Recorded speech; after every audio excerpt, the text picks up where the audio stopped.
Préparez-vous à une intrigue à couper le souffle. Alors qu'une bande de voyous humilie un vieil homme en fauteuil roulant, le destin révèle un secret étonnant. Son fils n'est autre que Jason Statham, et ce rebondissement est voué à tout changer. Les nuages gris qui planaient sur Millfield étaient là depuis 3 jours. Une canopée morose qui reflétait l'humeur de Jason Statham alors qu'il arrivait dans l'allée de sa maison d'enfance. La maison victorienne, autrefois bien entretenue avec des garnitures blanches nettes, se dressait désormais usée et délavée, tout comme les souvenirs qu'il avait laissés derrière lui il y a des années. À 42 ans, revenir ressemblait à entrer dans une photographie fanée, familière mais déformée par le temps. Il éteignit le moteur, mais resta dans la voiture, les doigts tambourinant sur le volant. La lumière du Porsche s'alluma et la silhouette de son père apparut dans l'encadrement de la porte. Malgré son âge et sa dépendance au fauteuil roulant, son père conservait une prestance digne que Jason avait toujours admirée, même durant leurs années de brouille. « Faisons vite », murmura-t-il pour lui-même en attrapant sa valise sur le siège passager. Le poids des dossiers médicaux à l'intérieur la rendait plus lourde qu'elle ne devrait l'être. « Jason », dit son père en s'approchant, son nom porteur de conversation inexprimée. « Tu as l'air en forme. Tu as l'air fatigué, » répondit-il, remarquant les cernes sous les yeux de son père. Lorsque son père se manœuvra pour le laisser entrer, la maison sentait exactement comme Jason s'en souvenait. Vieux livres, nettoyant au pain, et l'odeur persistante d'huile, de moteur, rappelant les jours où son père travaillait comme mécanicien. Ce à quoi il ne s'attendait pas, c'était à la musique de piano qui s'échappait du salon, une pièce classique que sa mère aimait. « Tu joues encore ?» dit-il, la voix se brisant un peu. « Certaines choses ne s'oublient pas », répondit son père, « même quand on essaie. » Ces derniers mots flottaient entre eux et Jason sentit ses défenses soigneusement construites commencer à s'effriter. Il était revenu pour une seule raison, convaincre son père têtu de prendre mieux soin de sa santé après l'attaque récente dans le parc. Pas pour se réconcilier, pas pour demander pardon, juste par devoir, le dernier lien qui les unissait. Il n'aurait jamais pu prévoir que revenir à Millfield dénouerait plus que ses plans, le forçant à affronter les échos d'une tragédie qui les avait tous deux définis pendant bien trop longtemps. La ville de Millfield existait, dans un étrange entre-deux entre passé et présent.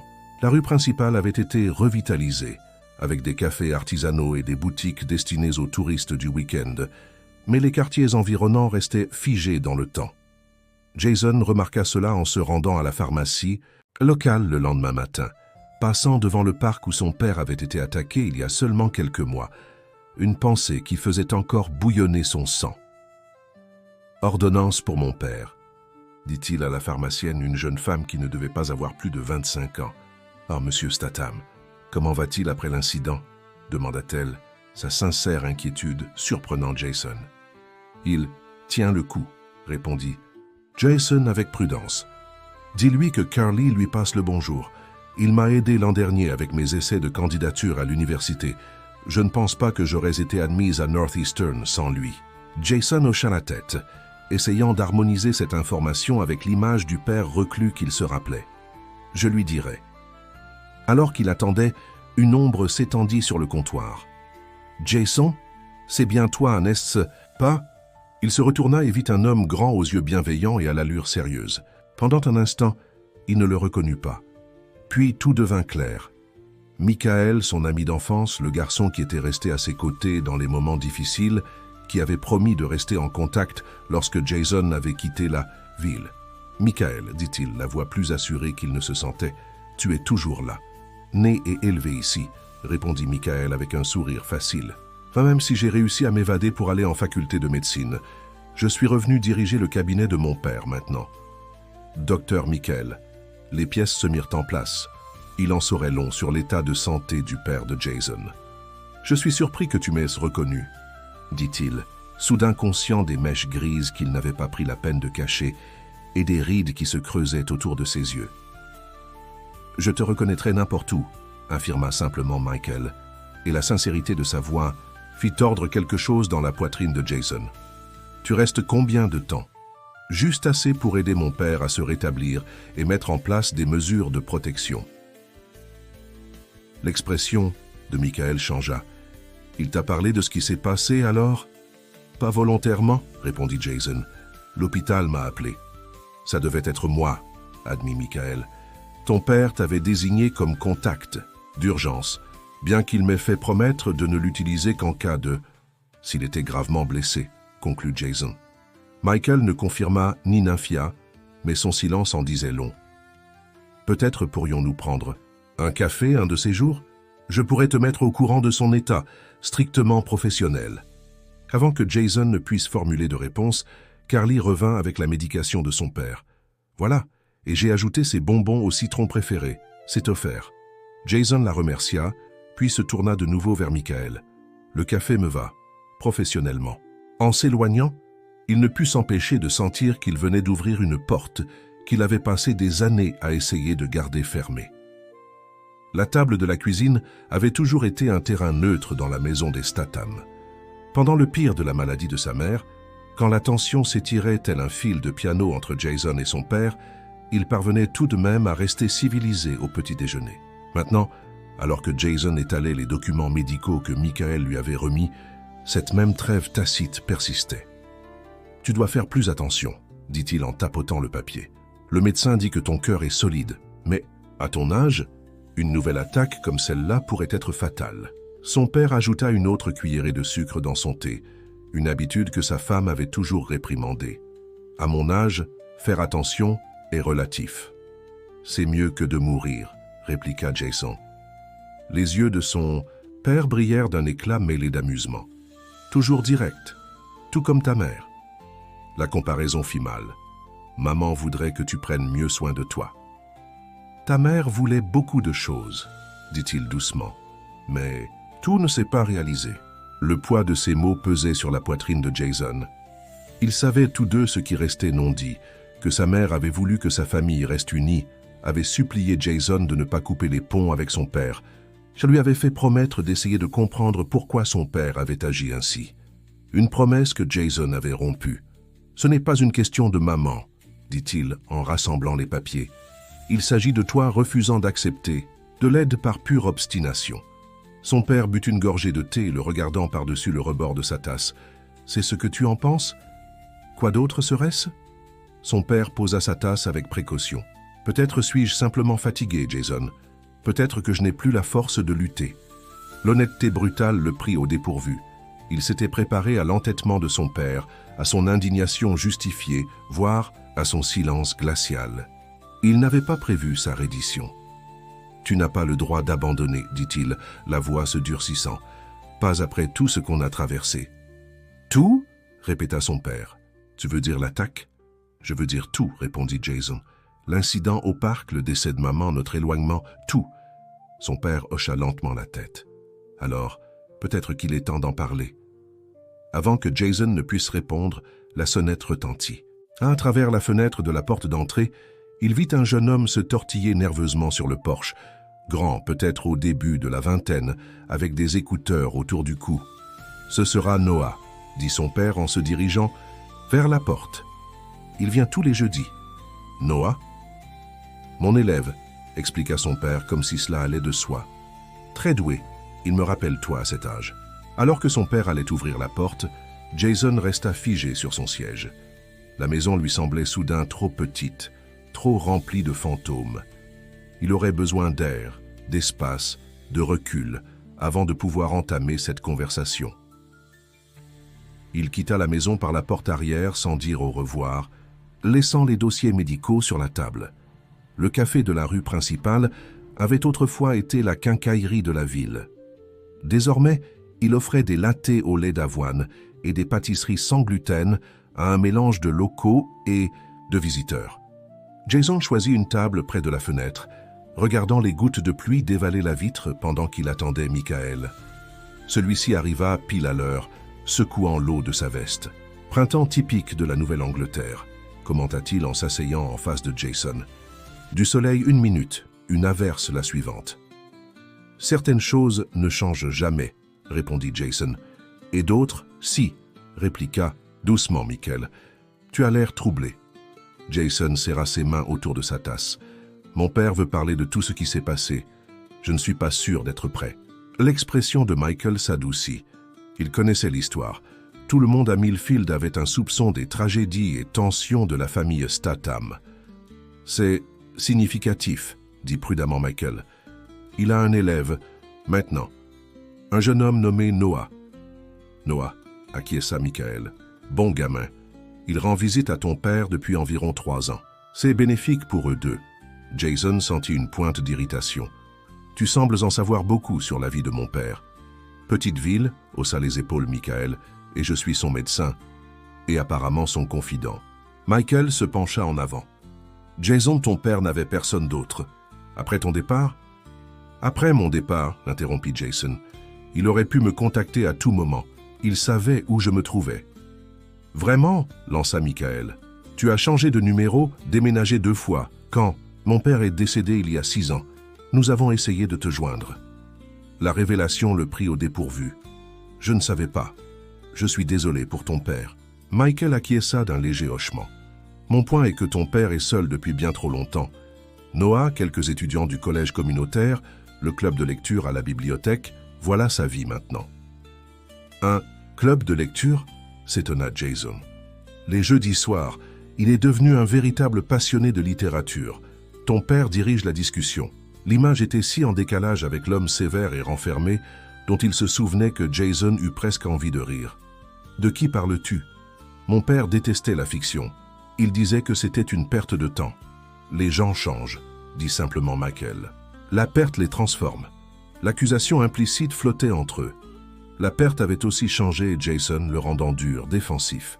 « L'attaque dans le parc, » dit-il en redirigeant la conversation. « Dis-moi franchement, à quel point a-t-elle été grave ?» Michael réfléchit. Ça aurait pu être bien pire. 3 hommes s'en prenant à un vieil homme en fauteuil roulant, si un passant ne les avait pas fait fuir. Il secoua la tête. Mais physiquement, il s'est bien remis. C'est l'impact émotionnel qui m'inquiète davantage. Que veux-tu dire ? Je pense qu'il a l'impression qu'on lui a volé sa dignité. Pour un homme comme ton père qui a toujours été fier de sa force et de son indépendance, c'est dévastateur. La mâchoire de Jason se serra. Si jamais je retrouve les hommes qui ont fait ça, tu vas quoi ? Les tabasser ? Te faire arrêter ? La voix de Michael était douce mais ferme. Ce dont ton père a besoin maintenant, ce n'est pas de vengeance, Jason. C'est de lien. C'est de famille. Le rire de Jason était tranchant. 15 ans trop tard pour ça. Michael ne broncha pas. Vraiment ? Parce que tu es là maintenant, et lui aussi. On dirait que l'univers vous offre une nouvelle chance. Je ne crois pas aux chances, répondit Jason en rassemblant ses affaires. Je crois aux faits, et le fait est que mon père a besoin d'une meilleure sécurité et de quelqu'un pour prendre de ses nouvelles régulièrement. C'est de ça qu'il s'agit pendant cette visite. Alors qu'il se levait, Michael attrapa doucement son poignet. Encore un fait alors. Ce qui s'est passé entre vous n'était pas uniquement la faute de ton père. Ce n'était pas non plus la tienne. C'était une tragédie, Jason. Rien de plus, rien de moins. Il se dégagea, soudain froid, malgré la chaleur du café. Tu ne sais pas de quoi tu parles. Ne sais-je pas ? Croisa le regard de Michael. J'étais là aussi, tu te souviens, à travers tout ça. Bien sûr qu'il l'avait été. Tout le monde dans la vie de Jason semblait être le témoin de ses pires moments. Demain, dit-il en changeant brusquement de sujet, je l'emmène à ton cabinet demain pour un bilan complet. Il partit avant que Michael ne puisse répondre, s'engouffrant dans la pluie sans prendre la peine d'ouvrir son parapluie. Quand Jason revint à la maison, il trouva son père dans le salon, les doigts se mouvant lentement sur les touches du piano. La mélodie était inconnue. Quelque chose d'original peut-être, avec une mélancolie qui faisait souffrir sa poitrine. « C'est nouveau », annonça-t-il en se manifestant. Les mains de son père se figèrent. « Quelque chose sur lequel je travaille. Pour le récital de Noah le mois prochain. » Jason s'approcha, remarquant les partitions sur le pupitre, écrites à la main, les notes précises et délibérées. « Tu composes encore ?»« Je fais juste un arrangement, » rectifia-t-il. Noah a trouvé une pièce qui lui plaisait, mais elle était trop difficile. Je l'ai simplifiée pour lui. « Comme tu faisais pour moi autrefois, » dit Jason, le souvenir surgissant inopinément. Lorsqu'il peinait avec des morceaux difficiles, son père trouvait toujours le moyen de les rendre accessibles, sans en diminuer la beauté. Le sourire de son père était triste. Tu n'avais jamais besoin d'être simplifié, Jason. Tu avais juste besoin de patience. Le commentaire, aussi anodin soit-il, raviva de vieilles blessures. J'ai pris rendez-vous avec Michael pour demain, à 9 heures, pour un examen de suivi. Son père soupira, refermant le couvercle du piano. Je suppose que je devrais te remercier. Ne me remercie pas. Sois juste prêt à l'heure. Il se dirigea pour partir, mais la voix de son père l'en empêcha. J'ai retrouvé quelque chose l'an dernier. Le médaillon qui avait été volé pendant l'attaque. La police l'a récupéré. Jason sentit sa gorge se serrer. Je croyais qu'il était perdu à jamais. Moi aussi, répondit simplement son père. Il semble que certaines choses finissent toujours par revenir, même quand on pense qu'elles sont parties pour toujours. Pendant un instant, Jason fut tenté d'en demander plus, sur le médaillon, sur ce qui s'était réellement passé cette nuit-là dans le parc, sur les années de silence entre eux. Mais le moment passa, se solidifiant en une résolution. « J'ai des emails de travail à traiter, » dit-il. « Je vais dans la chambre d'amis. » En montant les escaliers, il sentit le regard de son père le suivre, lourd de mots tus. Le poids de leur histoire commune pesait sur lui, chaque pas devenant un effort de volonté. La chambre d'amis avait autrefois été la sienne, bien que peu de traces subsistent du teenager qui y avait vécu. Les murs, autrefois couverts d'affiches et de photographies, étaient désormais d'un beige neutre. Le bureau où il étudiait avait été remplacé par une simple table d'écriture. Seul le rebord de fenêtre restait, avec sa vue sur l'arrière-cour et l'ancien érable sous lequel il avait construit une cabane quand ils étaient enfants. Jason s'assit au bord du lit, soudain épuisé. Il ne s'attendait pas à ce que Millfield l'affecte ainsi, à ce que les souvenirs soient ainsi vifs, la douleur si présente. Il avait bâti une vie précisément pour éviter ce sentiment, cette conscience constante de l'absence. Son téléphone vibra avec un texto de son assistante, lui demandant des nouvelles d'une présentation pour un client. La normalité de la question était déconcertante, rappelant à Jason la vie qui continuait sans lui. Il commença à taper une réponse, puis s'arrêta, regardant l'érable qui se balançait dans la brise du soir. Pour la première fois depuis des années, ces murs soigneusement érigés commencèrent à s'effriter. Le rêve venait toujours comme avant, d'abord en fragments, puis avec une clarté terrible. La dispute avec son père, la maladie de sa mère, la porte qui claquait. Jason, paralysé par l'indécision, incapable de combler le fossé. L'appel téléphonique des mois plus tard. Les corridors de l'hôpital, stériles et lumineux. Le visage du médecin, grave et compatissant. Jason se réveilla en haletant, les draps emmêlés, autour de ses jambes. Pendant un moment désorientant, il se sentit redevenir jeune, recevant la nouvelle qui allait scinder sa vie en avant et en arrière. Un léger coup à la porte le ramena au présent. « Jason, ça va ?»« J'ai entendu. » La voix de son père, inquiète. « Ça va ?» répondit-il, détestant le tremblement dans sa voix. « Ce n'était qu'un rêve. » Un moment de silence. « Je peux te faire du thé. » L'offre, si simple, si paternelle, fit se serrer sa gorge. « Non, merci, je retourne dormir. » Il écouta le bruit du fauteuil roulant de son père, s'éloigner dans le couloir puis regarda son téléphone. 3h17, bien trop tôt pour appeler qui que ce soit, où il serait à peine passé minuit. Il était seul avec ses pensées, dérivant dans la maison où tout s'était effondré. Presque sans y penser consciemment, Jason se leva, enroula une couverture autour de ses épaules et descendit le couloir jusqu'à l'étude de son père. La porte était fermée, comme elle l'avait été depuis des années. Sa main hésita sur la poignée. Serait-elle déverrouillée? Son père l'avait-il préservée comme un sanctuaire ou l'avait-il totalement réaménagée? La porte s'ouvrit en silence, révélant une pièce transformée. Disparut le bureau encombré et les étagères bourrées de manuels techniques. À leur place se dressait un petit piano droit, un fauteuil de lecture confortable et des murs ornés de photographies encadrées, des photos de famille montées professionnellement. Ce n'était ni un sanctuaire ni un effacement, mais quelque chose entre les deux. Un espace où la mémoire vivait aux côtés d'un but présent. Jason s'approcha du piano, passant légèrement ses doigts sur les touches sans les presser. Combien d'heures son père avait-il passé ici à travailler ses pensées? Combien de fois Jason était-il passé devant cette pièce, entendant la musique sans jamais y entrer? Un album relié en cuir reposait sur le banc du piano, ses bords usés par l'usage. Jason le prit, le tenant comme quelque chose de fragile et précieux.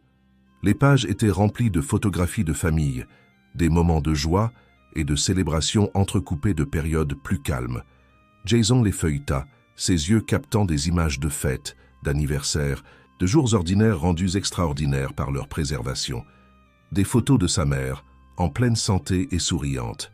Des photos de lui enfant, regardant son père avec une admiration sans phare. Il s'arrêta devant une photographie qu'il n'avait jamais vue auparavant. On y voyait lui et son père, bras dessus, bras dessous, lors de sa remise de diplôme. Universitaire. Un moment qu'il avait complètement oublié dans le brouillard de leur éloignement. Derrière la photo se trouvait une note manuscrite dans l'écriture soignée de son père. « Jason, si tu lis ceci, c'est que tu es enfin rentré à la maison. J'ai pensé à ce que je te dirais 1000 fois, et rien ne semble suffisant. Les mots n'ont jamais été ma force. J'ai toujours montré mon amour par des actions. Peut-être ai-je ainsi échoué en tant que père. Je veux que tu saches que je ne t'ai jamais reproché de m'avoir quitté. Après la mort de ta mère, je suis devenu quelqu'un que je ne reconnaissais plus. Le chagrin m'a transformé en un homme incapable d'exprimer ce qu'il ressentait, repoussant la personne la plus importante. Je suis désolé pour toutes ces années perdues, mais sache qu'il ne s'est pas écoulé un jour sans que je sois fier de toi, sans t'aimer, sans espérer une réconciliation. » Ton père, Jason, s'assit lourdement sur le banc du piano, l'album serré contre sa poitrine. Les mots brisèrent les défenses qu'il avait patiemment édifiées. La réalisation que son père avait attendue, espérée, préparé ce moment depuis toujours, fit éclater quelque chose en lui, un barrage retenant des années de chagrin. Jason pleura en silence, les épaules secouées, alors que l'aube commençait à éclaircir le ciel dehors. Son père était déjà habillé quand Jason descendit à 7 heures, l'album glissé sous son bras. Il était assis à la table de la cuisine, disposant méthodiquement des pilules à côté d'un verre d'eau. « Tu l'as trouvé », dit-il sans se retourner, la voix soigneusement neutre. « Pourquoi ne me l'as-tu jamais envoyé ?» demanda Jason en déposant l'album sur la table. Cela aurait pu tout changer. Son père prit ses médicaments avant de répondre. « Par fierté peut-être, par peur assurément. Je me suis convaincu que tu avais besoin de temps, que tu reviendrais quand tu serais prêt. » Il secoua la tête. « J'étais un lâche. »« Toi » s'étonna Jason, ne s'attendant pas à cette confession. « Tu n'as jamais eu peur de rien. »« J'avais peur de te perdre, » dit simplement son père. « Et en essayant de me protéger de cette peur, j'ai fait en sorte que cela arrive. » L'honnêteté crut le prix de court. Il s'était préparé à l'entêtement de son père, à son indignation justifiée, même à son silence glacial. Et il n'avait pas prévu sa vulnérabilité. « Je te dois des excuses, Jason, » commença son père. « Après la maladie de ta mère, je suis devenu obsédé par le contrôle. Je me suis persuadé qu'en restant fort, discipliné, rien d'autre ne pourrait nous blesser. Je t'ai repoussé. »« Nous le savons tous les deux, » dit Jason luttant contre l'amertume dans sa voix. « Oui, mais ce que je n'avais pas compris, ce que je ne voulais pas voir, c'est à quel point cela t'affectait. » La remarque le prit au dépourvu. « Moi ?» Son père hocha la tête. « Tu as toujours été celui qui ressentait profondément, qui n'avait pas peur de montrer ses émotions. J'ai mal interprété cela comme une faiblesse, alors qu'en réalité c'était ta plus grande force. Et puis après la mort de ta mère, j'étais trop perdu dans mon propre chagrin pour percevoir le tien. » La simple reconnaissance de sa douleur, de son vécu, de sa perte, était bien plus que ce à quoi Jason s'était attendu. Pendant des années, il avait cru que son père le dépréciait pour sa sensibilité, pour ne pas être aussi stoïque, aussi imperturbable.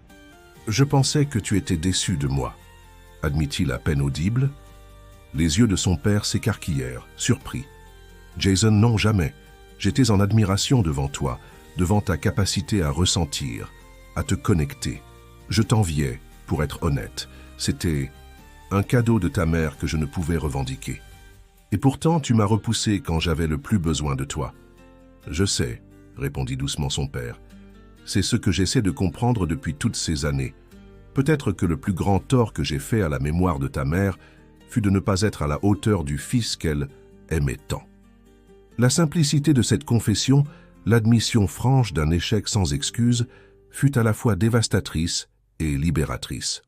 L'attaque dans le parc, dit Jason en changeant de sujet. Dis-moi ce qui s'est vraiment passé. Son père regarda par la fenêtre où le soleil du matin illuminait le jardin. 3 hommes, jeunes mais pas adolescents. Ils voulèrent de l'argent, bien sûr, mais je pense qu'ils cherchaient aussi du pouvoir. Le médaillon n'était qu'une opportunité. Le prendre à un vieil homme en fauteuil roulant leur faisait sentir puissants. C'est pour ça que tu as refusé de déposer un rapport complet à la police, comprit Jason. Tu avais honte. Pas d'avoir été attaqué, précisa son père, mais de ce que cela a fait naître en moi, la peur, l'impuissance. Des émotions que j'avais passé ma vie à éviter, qui m'ont soudainement submergé. Je ne savais pas comment y faire face.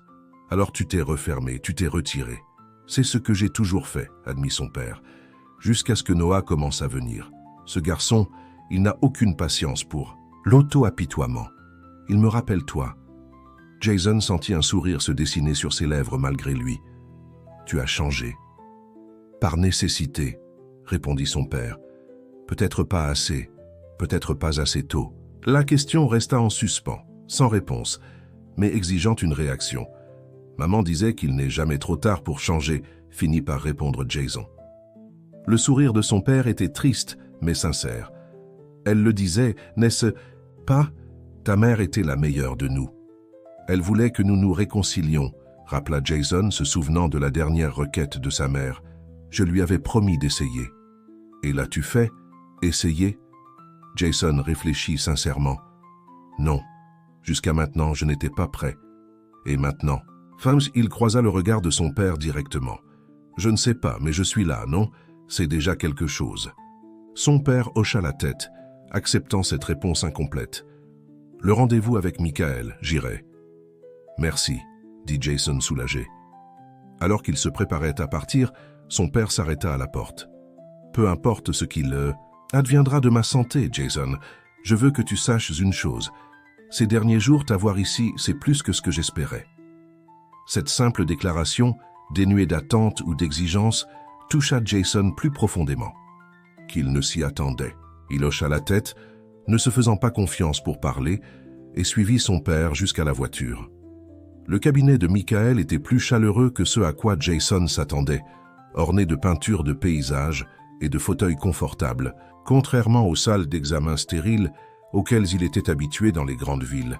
Pendant que son père subissait des tests, Jason attendait, feuilletant des magazines sans vraiment en retenir le contenu. « Il est entre de bonnes mains », dit une voix qui le surprit. Michael se tenait dans l'encadrement de la porte, sa blouse blanche par-dessus une tenue décontractée. L'examen dure environ 30 minutes. « Aura-t-il besoin de soins continus ?» demanda Jason. Michael secoua la tête. « Pas médicalement, non. Il est remarquablement résilient pour son âge. Mais sur le plan social, émotionnel, c'est une autre histoire. » Jason hocha la tête reconnaissant la franchise de son ami. « Merci de m'avoir appelé et de veiller sur lui, j'aurais dû le dire plus tôt. »« De rien, » répondit Michael en prenant place à côté de lui. « Pour ce que ça vaut, il parle de toi tout le temps. Ta carrière, tes réussites, il garde même des coupures de journaux quand ta société de sécurité fait la une. » La révélation surprit Jason. Comment ferait-il pour savoir où chercher? « J'ai peut-être aidé à ça, » admit Michael. « Après le décès de mon père, ton père fut l'une des rares personnes à vraiment comprendre ce que je vivais. Nous sommes devenus amis, je suppose. Il m'a montré les albums photos de ta mère, m'a raconté des histoires de ton enfance. » Jason essaya d'imaginer son père sévère partageant des souvenirs de famille avec Michael, mais n'y parvint pas. C'est difficile à concevoir. Le chagrin change les gens, Jason. Parfois, il les rend plus durs, parfois plus doux. Ton père est devenu les deux. Avant que Jason ne puisse répondre, une infirmière apparut. « Dr. Reed, nous avons terminé avec Monsieur Statham. » Michael se leva. « Je vais revoir les résultats avec lui. Voulez-vous vous joindre à nous ?» Jason hocha la tête et le suivit à travers des couloirs qui sentaient l'antiseptique et le café. Son père était assis dans la salle d'examen, se réajustant dans son fauteuil roulant. Il paraissait minuscule face aux appareils médicaux, vulnérable d'une manière qui fit serrer la poitrine de Jason. « Alors ?» demanda-t-il à Michael. « La bonne nouvelle, c'est qu'il n'y a aucun dommage durable suite à l'attaque. » expliqua Michael. « Ton père est en excellente santé, tout bien considéré, mais j'ai quelques inquiétudes quant à son cadre de vie. » Le regard de son père se fit vif. « Que veux-tu dire ? » ?»« Je suis préoccupé par ta sécurité. »« En vivant seul ?» dit doucement Michael. « L'attaque dans le parc était aléatoire, mais elle met en lumière ta vulnérabilité. » Le visage de son père se ferma. « Je ne déménagerai pas dans un établissement. »« Je ne le suggérais pas, » rassura Michael, « mais peut-être faudrait-il envisager des mesures de sécurité supplémentaires ou des visites régulières. » La suggestion pragmatique flotta dans l'air.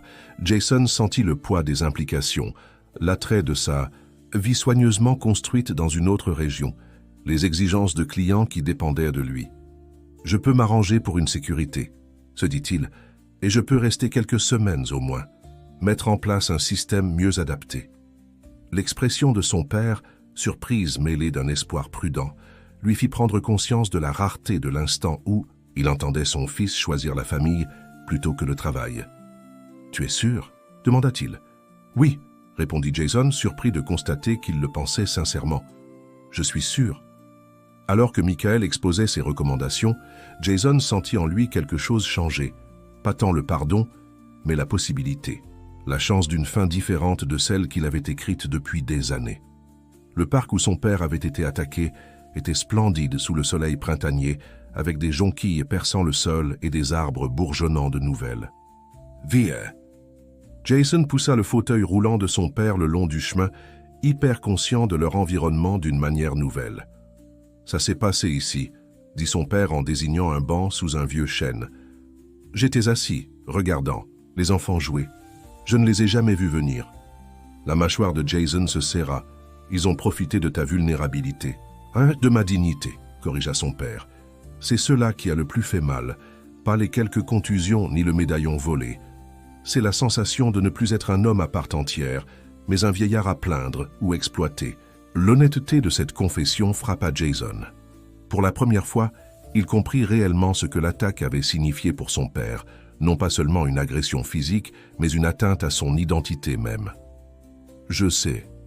Comprends, » dit doucement Jason. « Bien plus que tu ne pourrais l'imaginer. » Son père leva les yeux vers lui, interrogateur. « Quand maman est morte, » poursuivit Jason, forçant les mots, « je me suis senti diminué, comme si je n'avais pas perdu seulement maman, mais une partie de moi. Et quand nous nous sommes disputés, quand je suis parti, j'ai perdu une autre partie. J'ai passé 15 ans à essayer de me reconstruire autour de ces absences. »« Et as-tu réussi ?» demanda son père, la voix douce. « J'ai bâti une vie, » répondit Jason, « une carrière.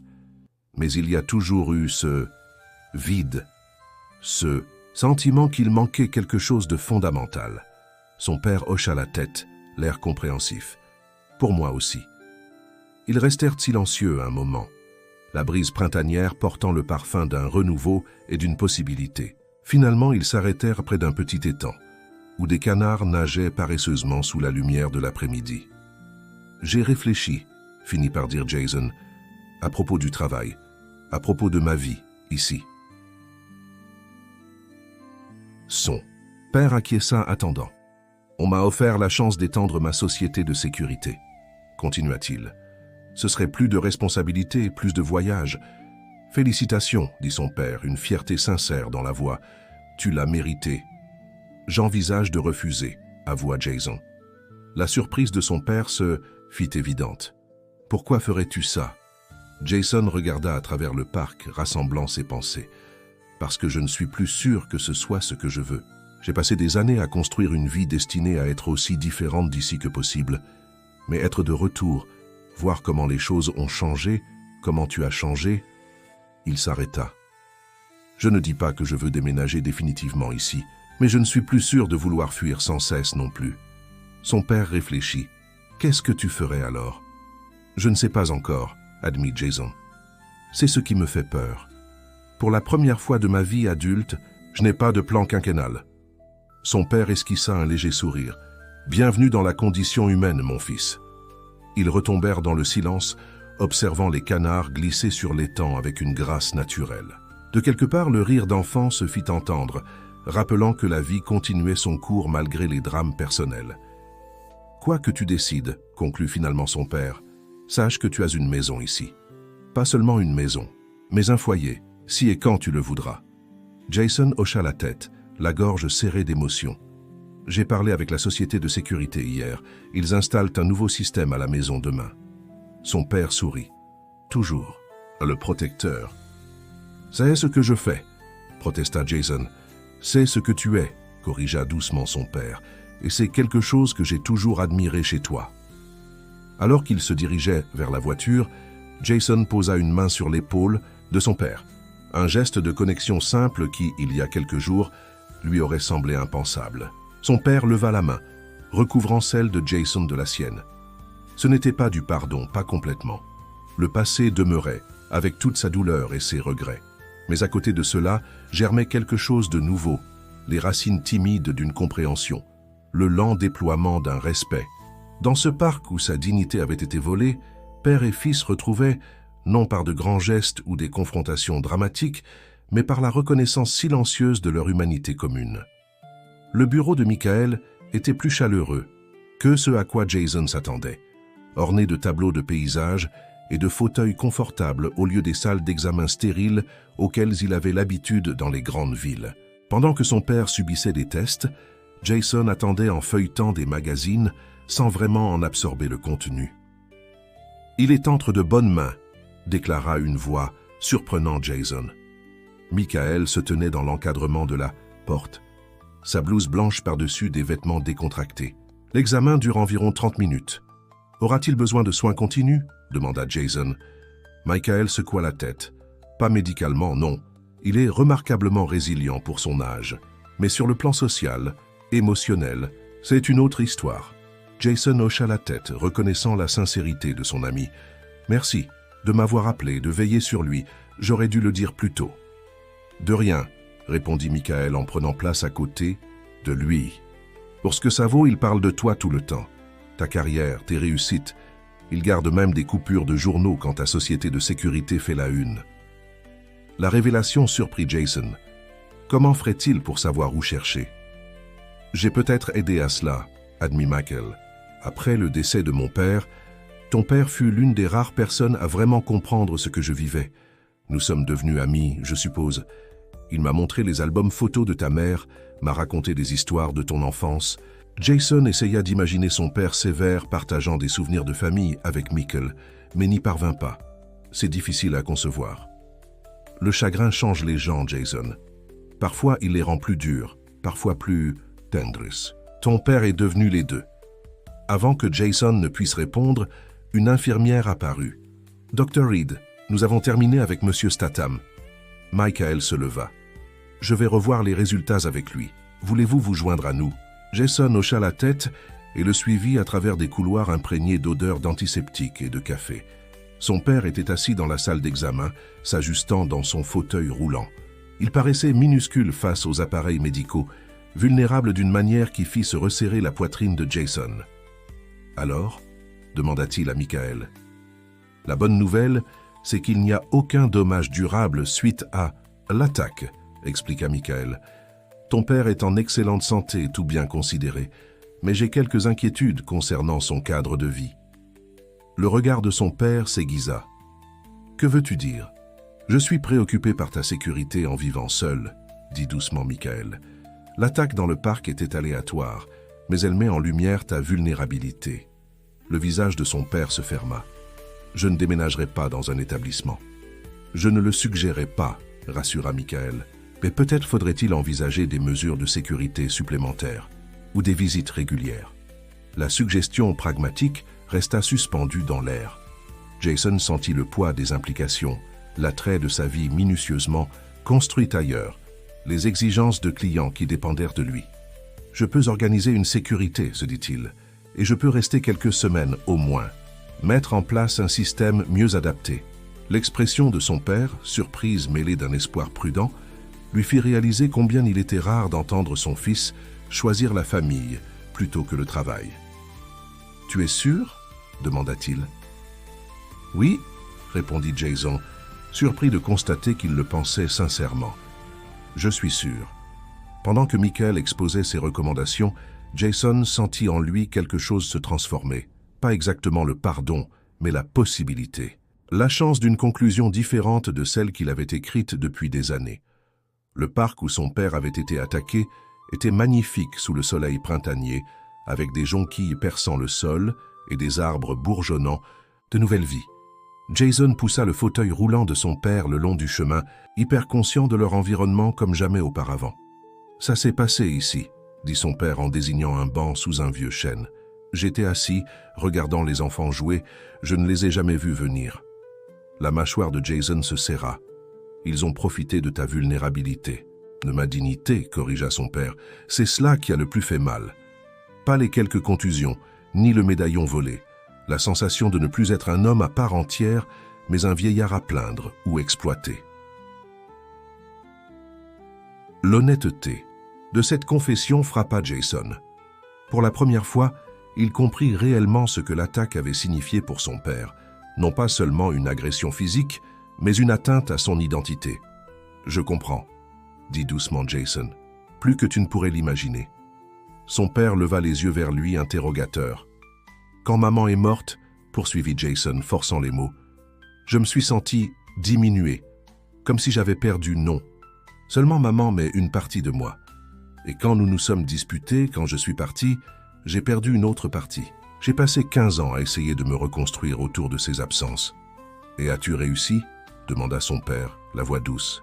« J'ai bâti une vie, » répondit Jason, « une carrière, mais il y a toujours eu ce vide, ce sentiment qu'il manquait quelque chose de fondamental. » Son père hocha la tête avec compréhension. « Pour moi aussi. » Ils restèrent silencieux un moment, la brise printanière portant le parfum d'un renouveau et d'une possibilité.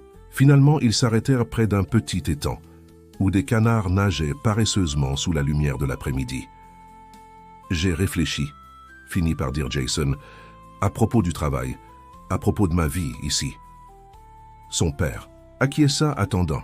« On m'a offert la chance d'étendre ma société de sécurité, » continua-t-il. « Ce serait plus de responsabilités, plus de déplacements. »« Félicitations, » dit son père, avec une fierté sincère dans la voix. « Tu l'as mérité. »« J'envisage de refuser, » avoua Jason. La surprise se lisait sur le visage de son père. « Pourquoi ferais-tu ça ?» Jason regarda au loin, rassemblant ses pensées. « Parce que je ne suis plus sûr que ce soit ce que je veux. J'ai passé des années à construire une vie destinée à être aussi différente d'ici que possible. Mais être de retour, voir comment les choses ont changé, comment tu as changé ?» Il s'arrêta. « Je ne dis pas que je veux déménager ici de façon permanente, mais je ne suis plus sûr de vouloir fuir sans cesse non plus. » Son père réfléchit. « Qu'est-ce que tu ferais alors ?»« Je ne sais pas encore, » admit Jason. « C'est ce qui me fait peur.